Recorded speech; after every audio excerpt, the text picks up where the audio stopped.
guys, kembali lagi bersama aku Lisa. Suatu malam, pas dia mau tidur, setiap menjamkan mata, setiap mau tidur, wajah laki-laki itu selalu terbayang, muncul di pikirannya. Setiap dia menjamkan mata, maka wajah tersebut selalu muncul.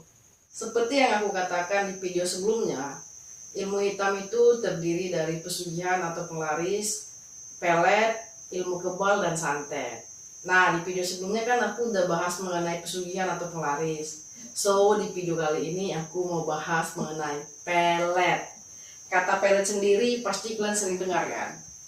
Atau mungkin di antara kalian ada yang pernah menggunakan pelet atau menjadi korban sebuah pelet. Pelet adalah ilmu gaib yang digunakan untuk mempengaruhi alam bawah sadar seseorang, sehingga orang tersebut suka atau cinta kepada orang yang mengirim pelet tersebut, teman-teman. Nah, pelet ini dikenal karena emang katanya ampuh atau sakti untuk meluluhkan atau menaklukkan hati seseorang. Beberapa orang yang berhasil menggunakan pelet, dan ada juga yang gagal karena tidak selamanya pelet itu berhasil. Bahkan di era modern sekarang ini banyak juga orang yang menggunakan pelet, teman-teman. Untuk lebih detailnya, aku akan jelasin jenis-jenis pelet. Pertama, pelet lintrik. Pelet lintrik ini sangat terkenal di telinga orang Jawa. Pelet ini dianggap sangat ampuh dan memiliki tingkat keberhasilan yang tinggi. Dukun yang menguasai ilmu pelet ini dianggap memiliki kesaktian yang lebih dari dukun-dukun biasanya. Nah, sistem kerja pelet ini menggunakan kartu lintrik atau kita biasa mengenalnya dengan nama domino Belanda, teman-teman. So, seseorang yang ingin menggunakan pelet ini harus membawa barang atau foto dari target yang mau dipeletnya. Selanjutnya, sang dukun atau orang yang menguasai ilmu ini akan menggunakan kartu lintrik tersebut pada target peletnya. Nah, dampak pelet ini, teman-teman, itu bisa buat orang itu hampir gila. Jadi kalau target pelet tersebut nggak melihat pengguna pelet itu, maka dia akan gelisah, bahkan sampai stres. Katanya juga jangkauan pelet ini bisa sangat jauh, teman-teman, bahkan sampai luar negeri katanya. Tapi kalau dipikir-pikir berarti aku bisa dong pelet bisa gitu. Kriminal juga lagi nih. Canda-canda. Kedua, pelet Pangkanang. Nah, kita kan sama-sama tahu nih kalau suku Dayak itu selalu memiliki hal-hal yang magis.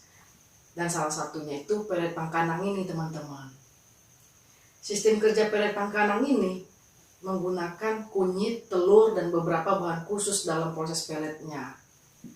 Dampak pelet Pangkanang ini sendiri, katanya seseorang yang terkena pelet Pangkanang akan langsung menaruh kasih terhadap pengguna pelet tersebut. Bahkan parahnya katanya, itu libido kita terus meningkat. Jadi ada hasrat ingin bercinta dengan pengguna tersebut, teman-teman. Wow, parah ya, serem ya. Yang ketiga, teman-teman, pelet Jangjawokan Sunda. Ilmu pelet asal Jawa Barat ini menggunakan mantra sebagai medianya. Nah, mantranya itu biasanya menggunakan bahasa Sunda kuno. Jadi ketika si pengguna ingin memelet targetnya, dia akan bacakan mantra dalam bahasa Sunda kuno. Sepertinya pelet ini banyak sih digunakan orang. Dampak dari pelet ini sendiri, teman-teman, membuat targetnya itu langsung bertekuk lutut memohon cinta pada pengguna pelet tersebut. Wow, lumayan juga ini. Oke, yang keempat, teman-teman, pelet jabat tangan dan tatap mata. Nah, pelet jenis yang ini cukup menarik sih karena medianya hanya menggunakan jabat tangan dan tatap mata. Tapi sebelum berjabat tangan dan tatap mata, pengguna pelet ini harus membaca mantra, teman-teman, dan melakukan sebuah ritual khusus. Barulah dia berjabat tangan dan bertatap mata. Sistem kerja pelet ini seperti hipnotis berkelanjutan. Dampaknya, target yang diberikan pelet akan selalu memikirkan si pengguna pelet tersebut, teman-teman, merindukannya. Nah, pelet jenis ini banyak dikuasai dan dikenal oleh orang Bugis. 5, teman-teman, pelet jaran goyang. Nah, pelet jaran goyang ini kalau di Bali dikenal sebagai pelet jaran goyang, sedangkan di Jawa dikenal sebagai pelet jaran goyang. Nah, Pelet ini medianya itu puasa dan ada ritual khususnya teman-teman. Jadi sebelum pengguna pelet melakukan peletnya, beliau itu terlebih dahulu harus puasa dan melakukan ritual khusus. Terus selama puasa, dia itu harus membacakan mantra. Nah, selama membacakan mantra dan melakukan ritual, penggunanya itu harus membayangkan targetnya. Gitu sistem kerjanya teman-teman. Terus dampaknya, katanya target yang terkena pelet ini nggak akan pernah berhenti untuk memikirkan pengguna pelet tersebut. Selalu terbayang-bayang. Keenam, pelet semar mesem. Pasti di antara teman-teman ada yang pernah dengar nih, pelet semar mesem. Nama pelet ini sendiri diambil dari tokoh Penakawan di pewayangan, si Semar. Nah, tokoh Semar ini sendiri kita tahu di pewayangan itu dia ditokohkan sebagai orang yang sakti mandraguna. Maka dari itu pelet ini diberi nama Semar Mesem. Sistem kerja pelet ini menggunakan bahasa Jawa teman-teman.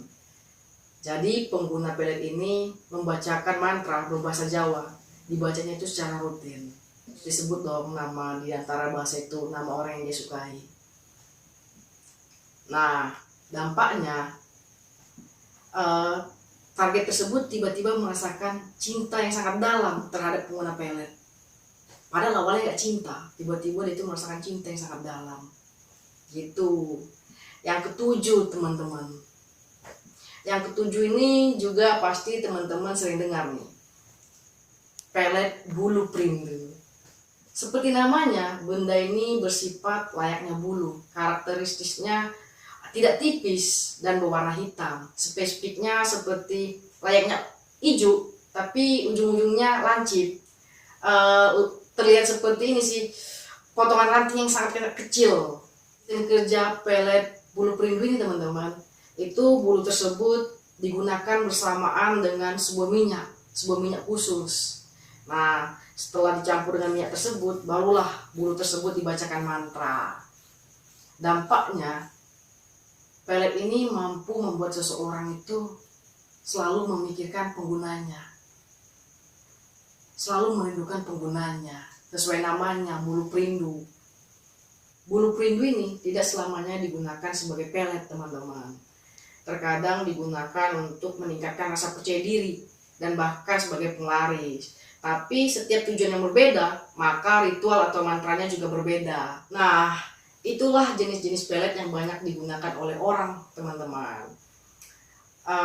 Percaya atau tidak, itu tergantung kalian, tergantung keyakinan kalian. Tapi pelet ini beneran ada keberadaannya.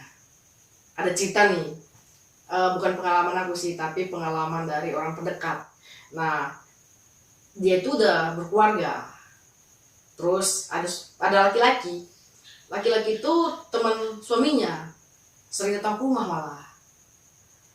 Terus tiba-tiba entah kenapa gitu kan, suatu malam pas dia mau tidur, setiap menjamkan mata, setiap mau tidur, wajah laki-laki itu selalu terbayang, muncul di pikirannya. Setiap dia menjamkan mata, maka wajah tersebut selalu muncul. Bahkan ketika dia tertidur, dia seperti mimpi, tapi katanya bukan mimpi. Seperti rohnya itu tarik keluar, ditarik paksa. Tapi di situ dia melawan. Nah, karena dia melawan dan nggak berhasil ketarik, maka pelet itu gagal teman-teman. Nah, seperti yang aku bilang sebelumnya teman-teman, pelet ini tidak selamanya berhasil atau tidak selalu berhasil. Ada juga yang gagal.